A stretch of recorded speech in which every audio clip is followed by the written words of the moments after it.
abalungi abatuuliriza mbaaniriza nate mu kaseera kaffe akalungi aka puroguramu yaffe eŋŋanzi puroguramu emisingi wano ku Salt FM ate ne ku Salt Television nammwe abali ku Salt Media App emitala w'amayanja abatulabira ku YouTube eya Salt nammwe ababeera ku Facebook ya Salt tubaaniriza mu linnya erisinga amannya gonna erya Mukama waffe Yesu Kristo. Yeebale Katonda abakuuma, yeebale Katonda akulembera amagenda gaffe ate n'amadda, yeebale Katonda atuyisa mu ntiisa y'ekiro, yeebale atuwanya mu bafumu ne mu busaale bw'omujoozi, yeebale ayagadde Uganda.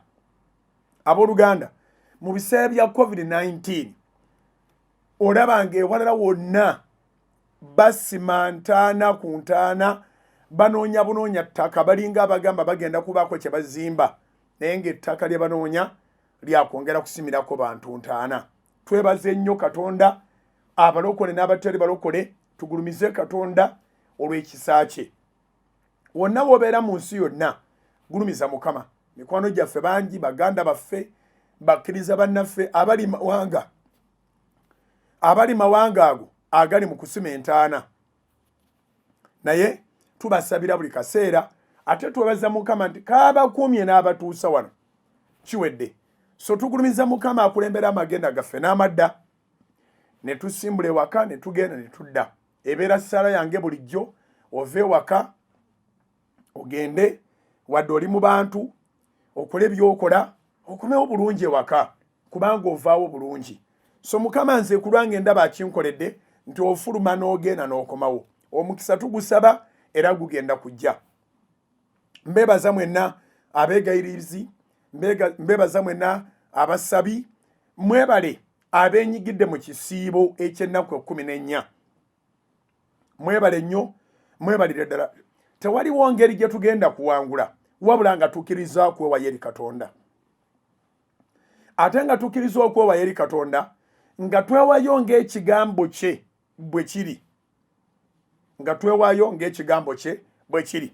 Abali ku 107 Salt FM Kampala mwena tubaaniriza, abali ku 98.2 Salt FM Busoga tubaaniriza, abali ku 102.6 Salt FM Mbale tubaaniriza, abali ku 97.5 Salt FM Mubende tubaaniriza mwenna, abali ku 90.3 Salt FM Fort Portal tubaaniriza, ate nga sireseyo mikwano gyaffe abali ku 95.0 Salt FM Mbalala, abali ku Salt Television okuvira ddala ku free to air okutuuka ku DSTV tubaaniriza mu linnya erisinga amannya gonna erya Mukama waffe Yesu. Abali mu Asia, abali mu Europe, abali mu USA, abali e Canada, abali mawanga ga Bwarabu, abali mu Southern Sub-Sahara yonna, abali South Africa, abali mu East African Integration n'abali mu North Africa, West Africa, mwena tubaaniriza. Ye Katonda akola omwana w'omuntu by'atera na bw'abinnyonnyola. Kubanga bwe ntunulira gye twava n'endaba entandikwa yaffe n'endaba we tutuuse nga tusobola okukola puroguramu ng'emalako ensi yonna, tugulumiza Katonda. Emisingi giva mu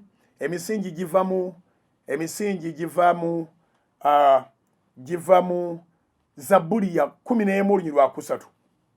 Nalusoma dda naye bwe twatandika media era ye puroguramu yasooka okubeera ku Salt TV ne Salt FM ng'ekatinga across ate yasooka ne kumpewo.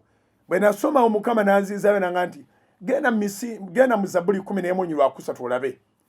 Naye ndabanga bagamba nti obanga emisingi girizikirizibwa kiki omutuukirivu kyagwanidde okukola oba ki omutuukirivu kyayinza okukola. Ey'Oluzungu eyogera mu Psalms 11:3 that if the foundations are destroyed, what can the righteous do?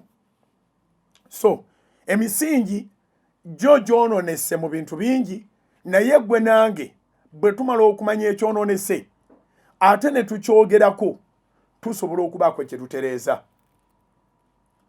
Mwebale abaateze puroguramu ku Salt FM ne Salt TV ey'abasumba nga bakuŋŋaanye wamu ne twogera ku nsonga ezikwatagana n'okukkiriza. So ojja kwewuunya nti bw'otuna puroguramu eyo yonna bw'otuna ebiwandiiko bye n'ebitambula nti abakkiriza ennyonta ebaluma, naye ate abantu ab'olubatu bwe wandibadde oga nti be bandisinze n'okukyagala naye ate nga mwatu nga be balemesa n'obukwakulizo nga bwe twabasomedde mu biwandiiko n'otunula nga abaggalawo ku bwereere abasomye embeera eno yonna nga tugisomera ku radio ne TV nga His Excellency ayogera nga bo bataddewo ekiremya bagamba nti kyetaagisaayo ate obwaguuga bwa bajeti nga kuliko lanchi nga kuliko fuero nga kuliko transport kuliko training materials kuliko projectors kwegamba nga kyebaagala kisinga ne electoral commission kyeyagala okulondesa mu ggwanga ate nga kisigala kiri continuous nti bayina ne monitoring systems. So naye tuli mu biro birungi nabagamba COVID agenda tuyigiriza ebintu bingi. Ebiro bye tuli mu birungi buli muntu Katonda agenda tuwayo akaseera akamanya yaani. So abakkiriza mwe mwongere kusaba Katonda aggulewo enzigi. Naye ate abantu ab'olubatu abaga nti be bakulira enzikiriza oba bakulembera enzikiriza ne president be yakwasa obuvunanyizibwa ennaku mwe balume y'obutagenda mu masinzizo ate bano bo tebakwatako. Kubanga okuvayo ne concept ng'oga nti ogenda kutraininga abantu ku bintu buli muntu kati byamanyi omuntu akimanyi nti yeetaaga kunaaba mu ngalo, yeetaaga kusanitizinga, yeetaaga kuteekako face mask, yeetaaga distance. Gwe n'oga nti ogenda kibagako essomo lya kusoma ogw'omunaana gwonna.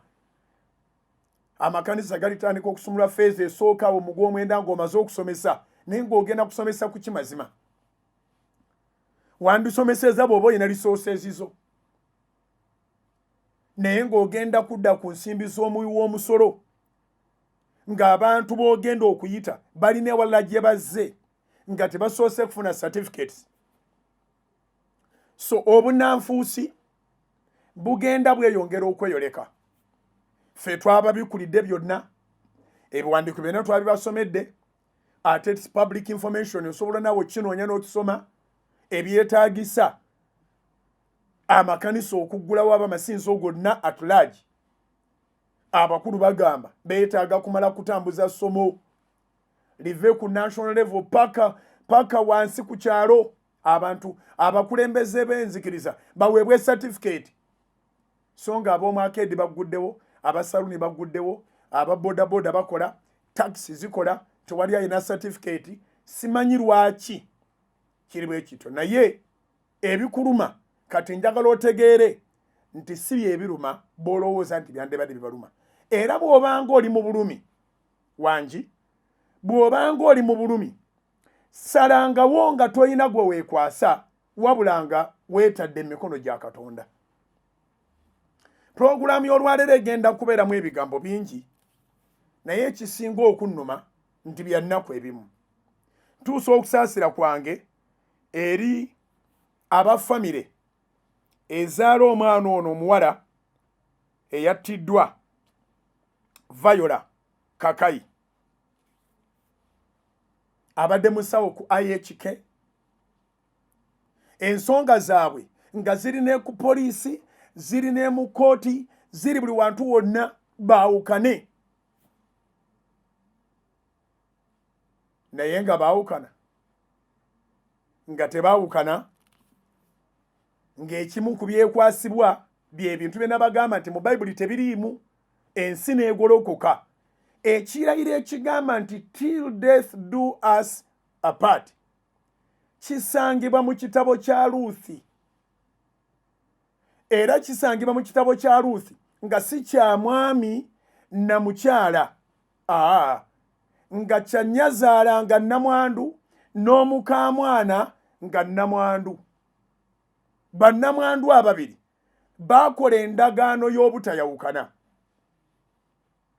okuva ku lubereberye paka ku kubikkulirwa.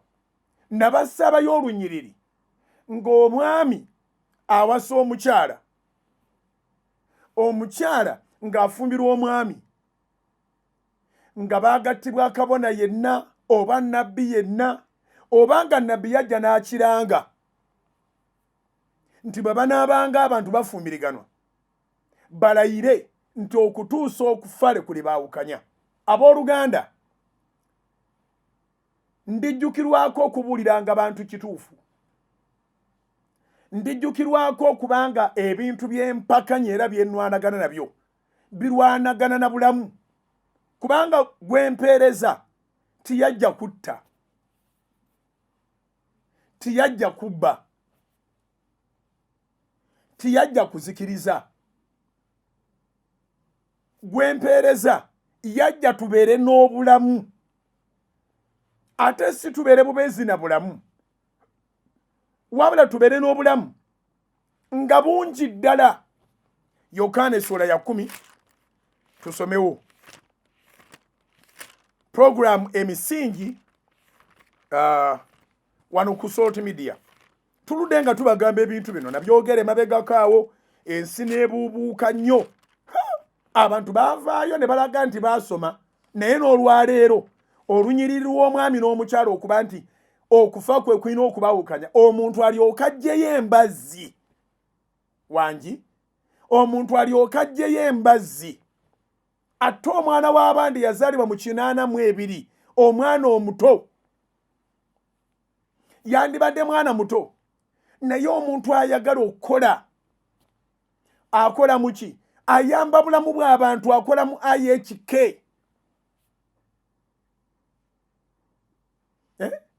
Ayamba bulamu bw'abantu. Bazadde be tibaamuweerera, omusajja agenda amukuba embazzi.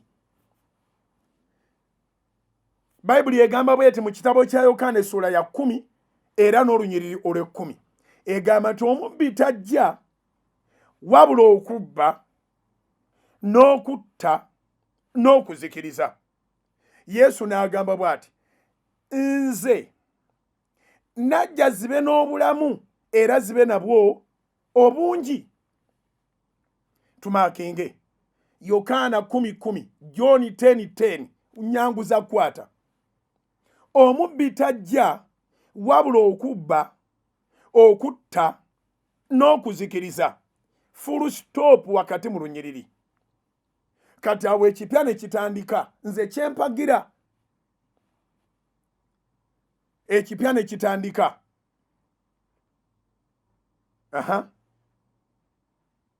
Nze najja, Yesu yagamba, zibe n'obulamu endiga zange, era zibe nabwo obungi. Zibe nabwo obungi.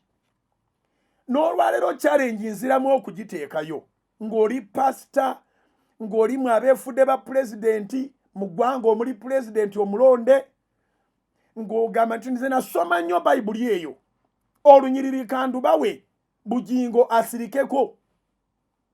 Tuweeyo ku lunyiriri olugamba nti mu bufumbo okufa kwe kwawukanya abafumbo. Abaana abafunye trauma egenda okubeera ey'emirembe n'emirembe. Omanyi okulaba maama amwe ngattibwanga embizi? Abasiraamu mu nsaasire njogera ekigambo kino, ekirungi mu embizi tebakwatirako ddala, naye waffe Masaka gye nakudde obukaduki gye bwali busiisidde, ekintu kye battanga babasevayola mbizi. Embizi bagikubisa akabazzi, nebanga ebuuseewo n'agyongera akabazzi akalala. Story eri so traumatizing. Omwana anyumya story engeri gye basse nnyina nga naye ennyini bamukoloboddeko nga agezaako okukwata taata aleme kuba akabazzi kumalawo. Ngatta musawo. Keesi ng'eri buli wantu wonna. Waliwo ogamba nti gwe gwasoose. Baabagaana okwawukana. Buli ajja n'abuulirira. Banange temwawukana. God hates divorce. Yes. Why do you provoke divorce? God hates divorce. I concur with that. Ekyo nkikiriza. Katonda akyawa divorce. Bw'omanyanga Mukama kyakyawa, ate tokifuula manipulation ku munno. Ate ononkola ki? Katonda akyawa divorce. Gw'opika yaki? Lwaki by'okola? Ekyo kye kiyinza okuresultingamu. Abooluganda, guno omulembe gwa .com, ba millennials, mwekembe mwetegerere gwoli mu kintu gwokiyitamu amamma ganti beerayo kubanga bye baasasula tebalina busobozi bubizzaayo. Is it worth it to pay back with life?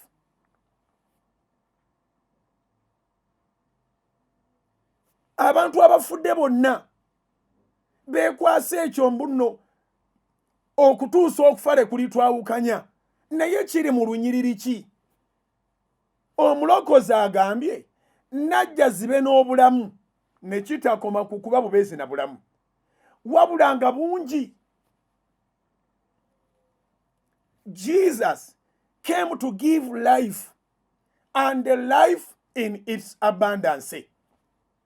Debate ene ejja kutuukedde mu society.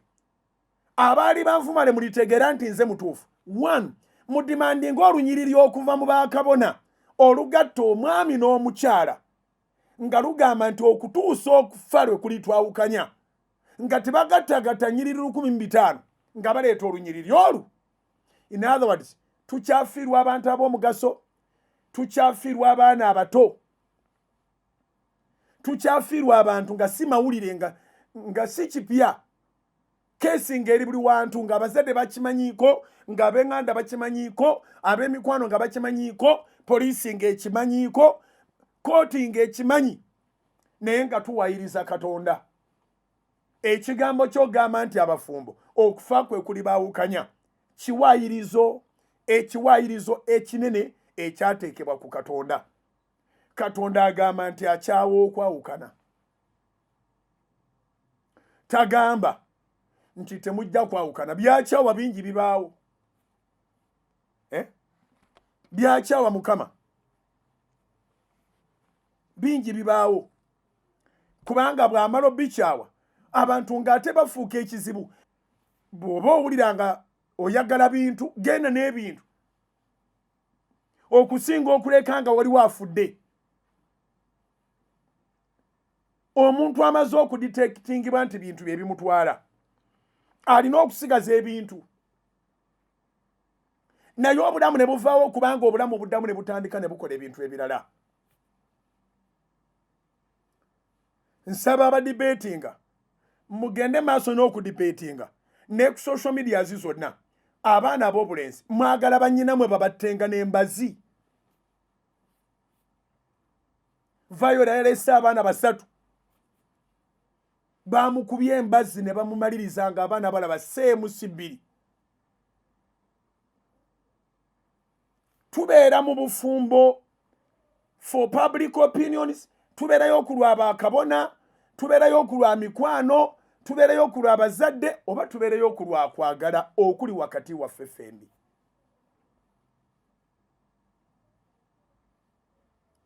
Buli afa tebabula kye beekwasa. Alabika abadde akiitinga mba mulina kuteekawo ki? Omuntu gw'otakyesiga lwaki tomuta? Nabagambye ndowooza jjo nga tumaliriza nti ewaffe Masaka tuwandiika buli gye tuba tulowoozezzaako kasita kiba nga kiyamba. Ne mbagamba ndi ku mmotoka nalaba ng'oli atadde endabirwamu y'emabega yonna ng'agijuziza nga wandiseeko nti when you lose money you lose nothing, but when you lose a job, but when you lose integrity, when you lose a name, you lose everything. Another thing that I've always taught you about is trust. Where there is no trust, the journey has ended. Where there is no trust, the journey has stopped. Abantu bonna bafunamu bu ups and downs. Naye ebintu ebitandika okuba nti byakulumya kwegamba ng'oli bamukuba lutentezi oba tebamukuba naye nga bamulabula. Ekigambo kitonzi. Oli bw'agamba nti nja kutta, gwe bakigambye gw'omanyi kye kitegeezezza, teweetaaga genda kubuuza kyalo. Ojja kubuuza pasita akugambe beerayo ofe. Kubanga sigamba nti ajja kigamba direct, ne as much as omunnyonnyodde n'atategeera ate ng'obulamu si bubwe bubwo kikugwanidde okwesalirawo. Ba frenemies betusomako bakula batyo, osobola n'omuviira najja n'akonvinsi nga bakwetoolodde ne bakulaga nti kyokoze tekisanyusa Katonda, n'akuzaayo akumalirize. Kale kitalo nnyo abooluganda nti omwezi ogw'omunaana ng'ennaku z'omwezi lumu gwagguddewo nakufiirwa mwana muto omusawo ku IHK eyalese abaana abato basatu nga baamukubye embazzi ng'abaana bonna abasatu balaba. Amuse future yaggwayo dda, a retired teacher. A retired what? A retired teacher. A retired teacher. Nabagamba nti bw'aba agambye nti twekuumenga abantu abateyawudde, kubanga Bayibuli yeetugambye nti omulabe w'omuntu anaabeeranga wa munju. Munju omutandise okukula omusota ng'ogulaba, leka kulowooza nti gugwenda kufuuka mukwano gwo. Mukazi wo bw'aba afuuse omusota, noonya amagezi agataasa obulamu. Kiruma nnyo eyandibadde asenguka n'agenda atandika obulamu obulala okumugjawo nga bamutwala mu mochari. Njagala okirowoozeeko. Ne bayoodawo omuntu abadde ow'omugaso nga bamutwala kukola postmortem, nga bamutwala mu mochari. Awo ate mwe batiimu no divorce ne mutandika okugamba kale singa yavuddewo, singa yava ffe munetwali tumanyi kiri serious. Muli basiru, mwagala kutegeranga seriousness mutya, mwagala gitegereranga ku mirambo. Omuntu amala kukola mulambo ne mugamba nti byali serious, byali serious nga omulambo gumaze okugwa. Byali serious omulambo nga gumaze kugwa. So ntuusa okusaasira kwange eri bazadde ba Viola, ntuusa okusaasira kwange eri management ya IHK, ntuusa okusaasira kwange eri staff ya IHK, ntuusa okusaasira kwange eri mikwano gya Viola. Mbadde simumanyi naye bw'omulaba mu mawulire, bw'omutunulako, bw'olowooza ku ngeri gye yafuddemu, abadde ataasa obulamu ne bamutta nga bamukuba mbazzi. Bayibuli egamba nti nno okufa kwe kulibaawukanya mu lunyiriri ki? Bwe nabagamba ebigambo ebyo nabalaga abantu bangi abafudde, naye ndowooza abawakana baga nti oba bafa bafe, oba bafa bafe ne munnange, olumu kijja kutwala mwana wo, olumu kijja kutwala muwala wo gw'oyagala ennyo, olala kijja kutwala mutabani wo gw'oyagala ennyo, olala kijja kutwala mukwano gwo gw'oyagala ennyo. Abalala baagolokoka nga bagamba oyo bugingo nabbi wa bulimba, naye olunyiriri tebaluleeta. Nakati nkyabuuza lunyiriri, lunyiriri ki olugamba nti abafumbo okufa kwe kulibaawukanya? Abafumbo okufa kwe kulibaawukanya. Abalala baagolokoka nga bagamba ekintu kyayogerako akimanyi, akimanyi nti kirudde nga kyogerwa nti okufa kwe kulibaawukanya. Kati ffe tunalayiranga ki? Kino kiruddewo. Abooluganda, bwe bibanga ebiruddewo byonna byakutongozebwa, Adamu agenda okutondebwa ku nsi nga sitaani yakasukibwa dda. Wangi Adamu agenda okutondebwa ku nsi nga sitaani yakasukibwa dda.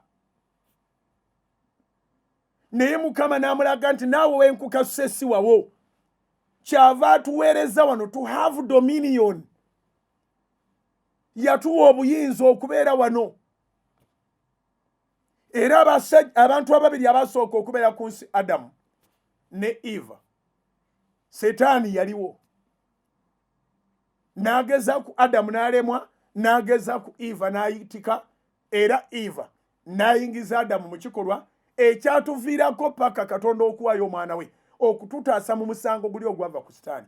Njogedde ekyo nga ngamba ki? Nti ekirayiro newankubadde nga kiruddewo, ebiruddewo byonna bwe biba byakutongozebwa, kati mutongoze Setaani kubanga wadda nnyo. Ekirayiro kiruddewo naye kimalawo abantu.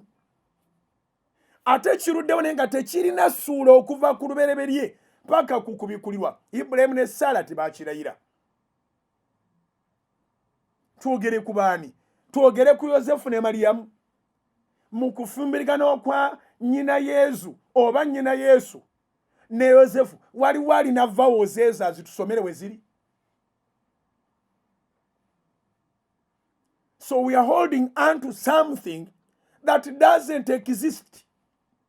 But we are losing lives every day. Ate bento benyina okuvaayo kubanga nawe olina okuvaayo nga bw'oli. Njagala ntegerekeke nti ntegerekekeranga ku kutaasa obulamu kubanga yampita kutaasa bulamu. Abooluganda tubeere realistic. Ebintu bye tulimu tubikakasenga. Let us not pretend. Tubeere realistic. Abantu bafa.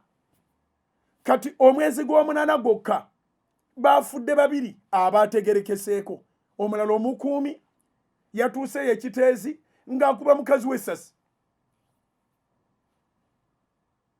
Yamukubye essasi n'abula. Bonna abasse abakazi ku wiikendi baabuze.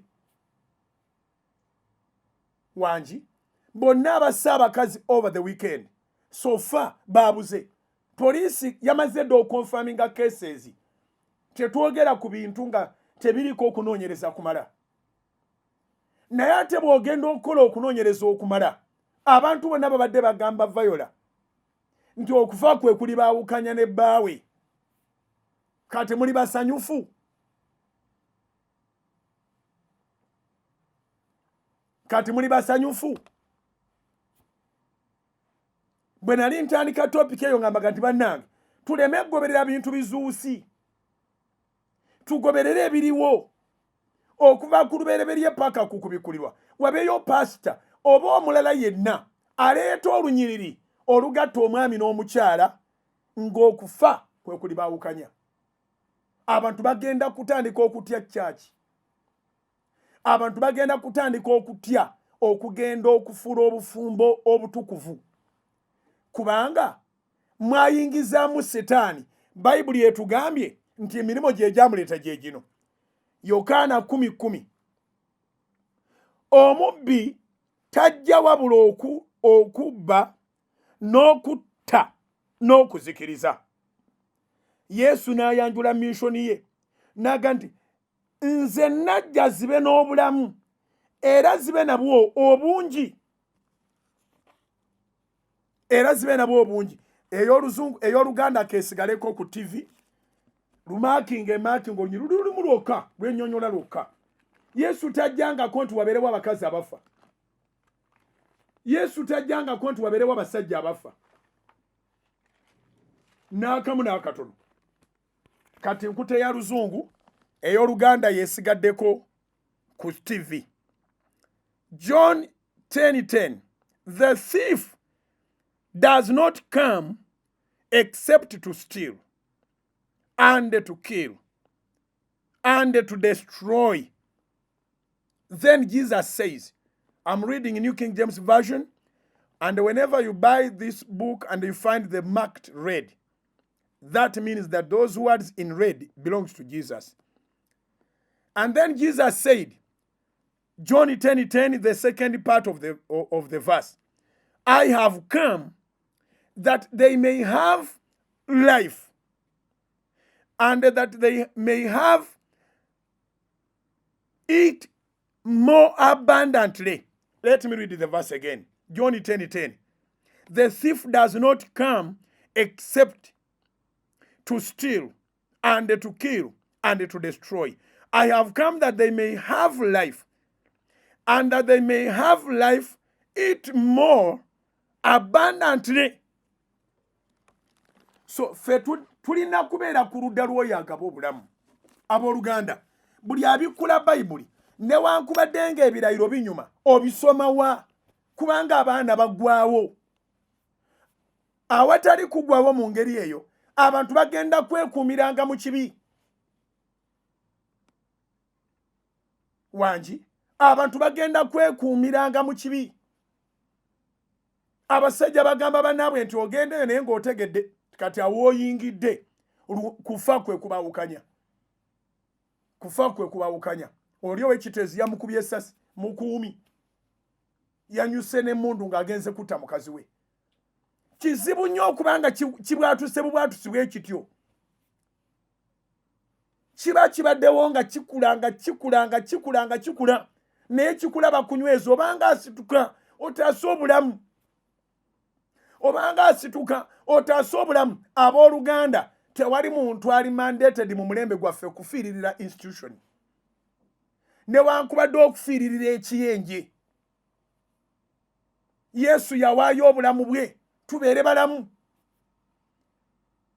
Bakabona bwe baali bagamba nti kigwanidde omu okufa ku lw'abangi, tebaamanya ekyo kitegeeza. Bo baali bagamba nti kigwanidde omu okufa olwa association yaabwe ey'amadiini gaabwe, intelligence council yaabwe y'ebiseera ebyo. Abantu abangi baleme okubaddukako, bo kye baali bategeeza. Naye ate ng'amakulu ag'omwoyo agaali galimu nti kigwanidde omu okufa, abasigadde baleme okuddamu okufa ekyeyononere.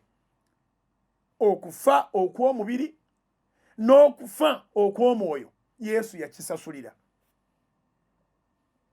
Kati n'olaba omwana nga ye Viola yabatizibwa erinnya oyinza mubalira mu Bukristaayo, naye ne bamusomera bubi Bayibuli okutuuka nga attiddwa ng'embizi. Ekitundu ekisooka kikomyawo katugendeko mulango tukomewo, naye si birungi. Tovaawo. Soul Television, Femunyo. Mbakulisaayo mubulango obwo nabwo butabadde bungi, wabula kyembakakasa nti Salt Media eriwo lwa muntu.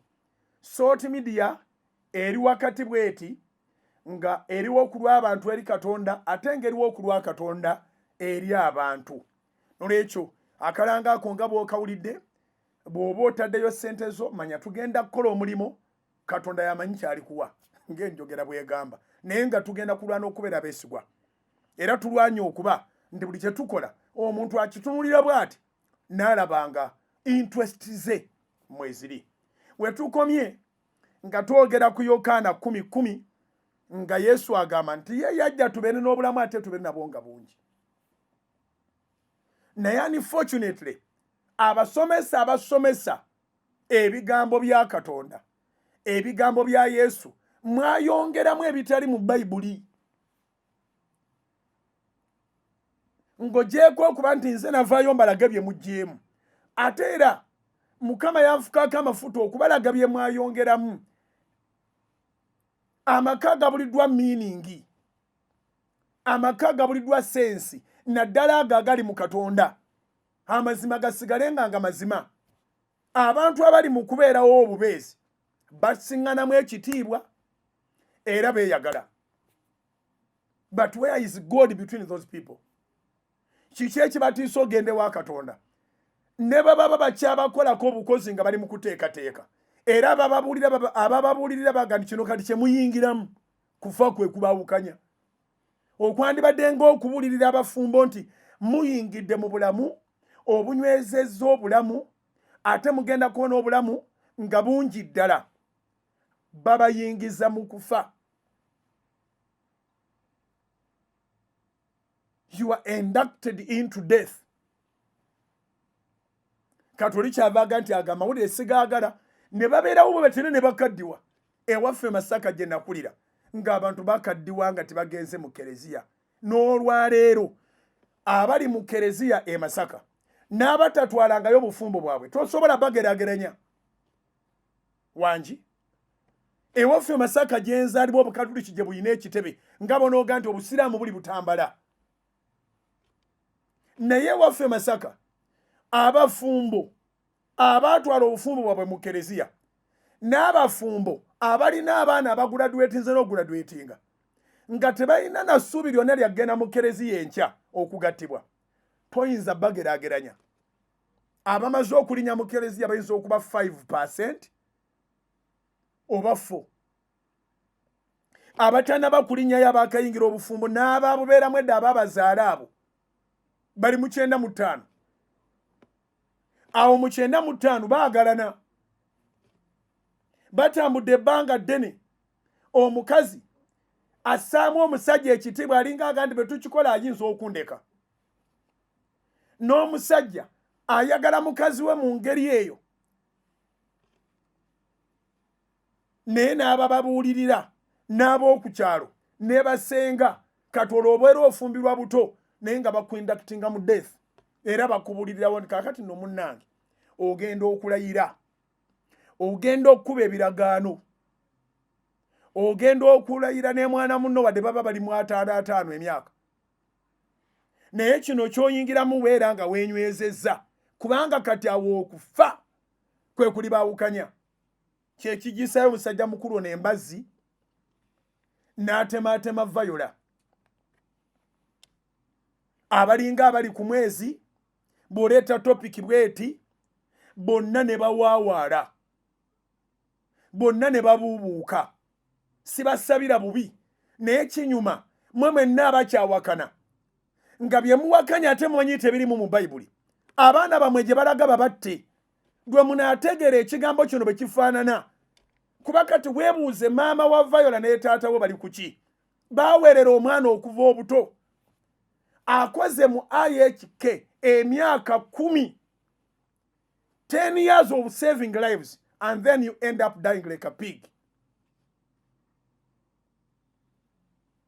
Abaana abasatu abaabaddewo balyagala obufumbo.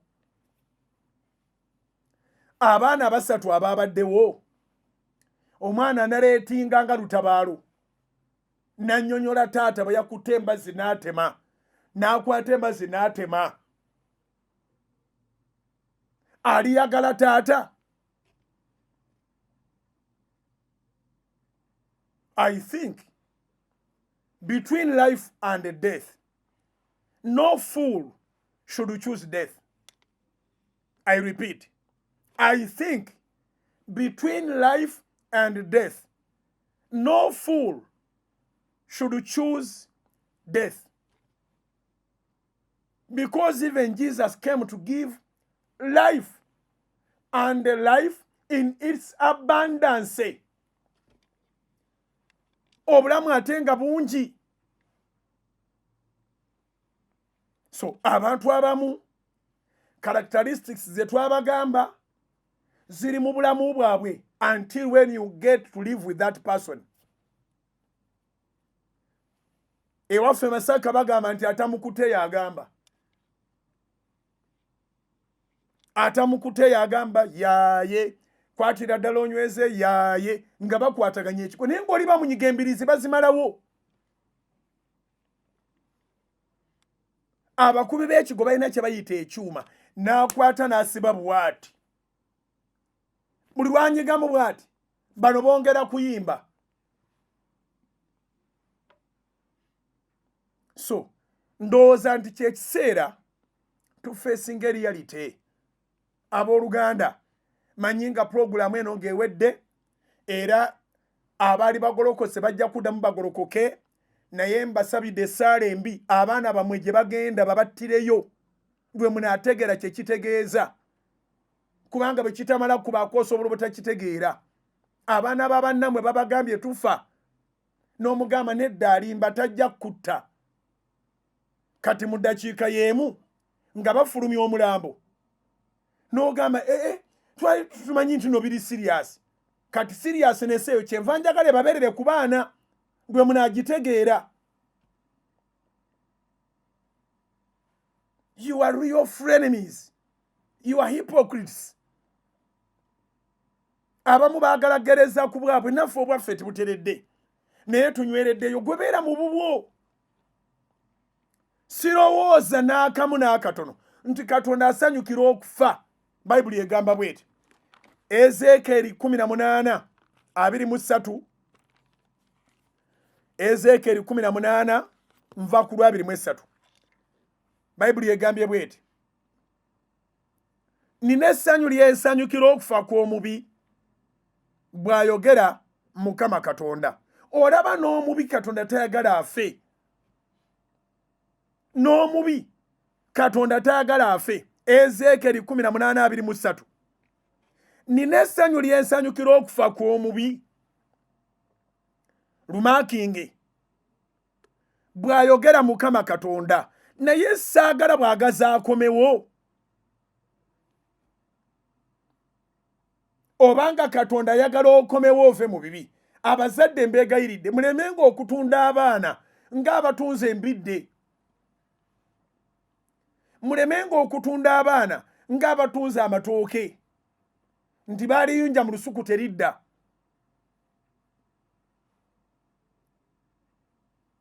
Mulemenga okutunda abaana. The home must keep open. Singa n'amututta alowooza nti asobola okudda yandibadde amweguya.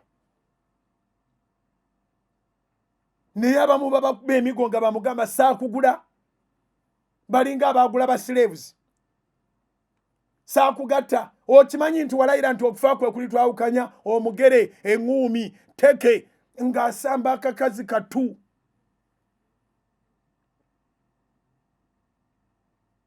Naye ne Katonda agamba nti wadde ogenze gy'olaba eyo nga wabi, ayagala okomewo. Ezeekeri 18:23 nina essanyu lyensanyukira okufa kw'omubi bw'ayogera Mukama Katonda, naye saagala bw'agaza akomewo ave mu kkubo lye abeere omulamu. Naye omutuukirivu bw'akyukanga okuleka obutuukirivu bwe n'akola ebitali bya butuukirivu, n'akola ng'emizizo gyonna bwe giri, omuntu omubi gy'akola aliba mulamu. Tewaliba ku bikolwa bye eby'obutuukirivu bye yakola ebirijjukirwa mu kyonoono kye kyayonoonye ne mu kibi kye kyakoze, mu ebyo mwalifiira. Era ne mwogera nti ekkubo lya Mukama teryenkanankana. Muwulire nno, si ennyumba ya Isirayiri, ekkubo lyange si lye lyenkanankana, amakubo gammwe si ge gatenkanankana. Naye kyennonyeyo kye kiri ekiri mu 2:3 n'akoze obutuukirivu ebbanga eddene bw'otuuka akaseera n'obuzanyiramu, weetute weka mu kufa. Naye abadde mu kibi bwe weenenya ofunye obulamu. Nziramu okuteeka challenge gye nateekayo. Wabeereyo kabona omukugu atubikulire mu Bayibuli okuva weetandikira paka gyekoma. Atugiremu ekigambo ng'omwami n'omukyala balagiddwa okulayira okufa kubaawukanya. Atugireyo ekigambo nga mulimu abalayira obanga mulimu we baalagirira nti balayirenga bwe batyo. Okitegedde. So tuziika abantu abadde bataasa obulamu. Viola w'omula Mirembe, kitalo nnyo, kitalo ddala. Buli omu amwogerako ng'abadde hard working. Tubeera ne bafrene kati you can imagine omwami ono engeri gy'abadde retired teacher asanga obuzibu okuba nti asigala waka. Kye tubagamba mu puroguramu y'emisingi, prepare your retirement. Prepare for your retirement. Tewali agenda bikuteekerateekera. Ebyokusiiba ng'otudde waka, omukyala n'akomawo, n'owulira ng'emmotoka eweta, n'olowooza nti omusajja amaze omukozesa amukomezzaawo. Obwo bwongo buli obutuula wansi bwe bayita idle mind. An idle mind is a devil's workshop. Obwongo bwonna bwe batokyabwinga ejinga kufuuka bize, Setaani agenda bukozesa omuntu asucceeding okwenkanankana n'okusalawo okw'obulamu bwe mbeegayiridde ababonaabona lekerawo okubuuza bakabona lekerawo okubuuza ekyalo lekerawo okubuuza byonna by'obuuza obulamu businga byonna obulamu businga byonna gwe wenna gwe kitaluma ng'oyagala kukikakatika ku Katonda osaana olabeyo ekibi ekisingako awo nga kiri ku ggwe emisingi bwe giri olwaleero si gya kusaaga enkuba kati eri yagamba nti oyo yafudde byawedde tuddeyo ku kiri ekya Katonda ndaga Katonda ng'akireeta nabagamba ekigambo ky'okufa okutuuka le kulitwawukanya kya bannamwandu babiri Luusi ne Nawume ate nabo bakyogera mu Luusi essula emu ogenda okutuuka mu Luusi essula bbiri nga Nawume yakwataganye dda ne Bowaazi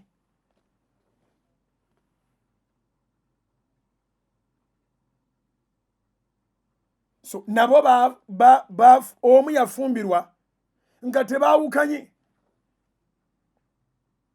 era omukulu n'atandika okuwa omuto obukodyo obunaasedusinga Bowaazi asobole omutwalira ddala baayawukana nabo ng'ekirayiro kyabwe si kye kibaawukanyiza okufa si kwe kwayawukanya Nawume ne Ruuthi bannamwandu babiri be baayogera so abantu nga bwe mbadde gamba nti waffe Masaka batyogenda mu masinzizo bawangalirawo ne bakaddirawo nga buli omu ayagala munne nga akawaayiro kali sitaani ke yayingiza mu bufumbo tekalina we kayita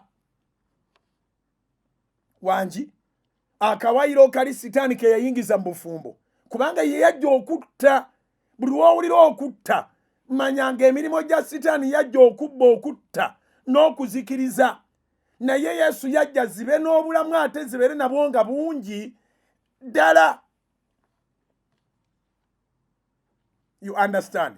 So emisingi gy'olunaku olwaleero bwentyo bwe ngikoze okusalawo okw'obulamu bwo kukwase Katonda ayagala obeere omulamu lekeraawo okuddira ebikwatagana ne life and death okubifuula public opinion okubifuula ebyabakabona oba okubifuula eby'abantu abalala bonna abantu balina interest zaabwe bajja kufulumyawo nga bamaze okusekulasekula oba na muyini oba na mbazzi batwale mu mochari yabaveeyo baziike bagende balye banywe abaana bo babonne obulamu bwabwe bwonna nga bayina ne trauma ey'okulaba engeri gye wattibwamu.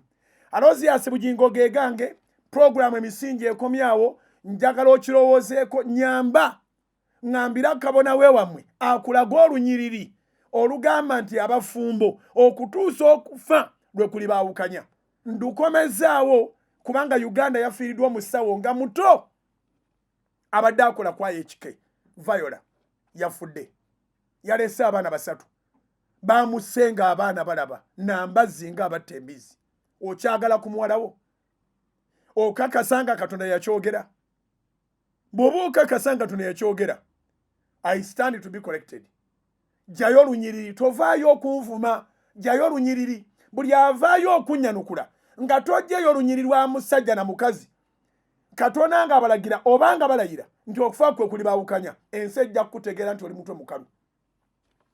Abasoloti TV baza okusoma amawulire gaabwe ate nange ngeetaaga ne Soto FM omwana omwami Stephen omuyeetegese dda ne programu lindirira kambalekereraawo naye sigala ng'okirowoozaako ogoberera birowoozo by'abantu kubanga biruddewo nnyo oba ogoberera amazima agali mu Bayibuli.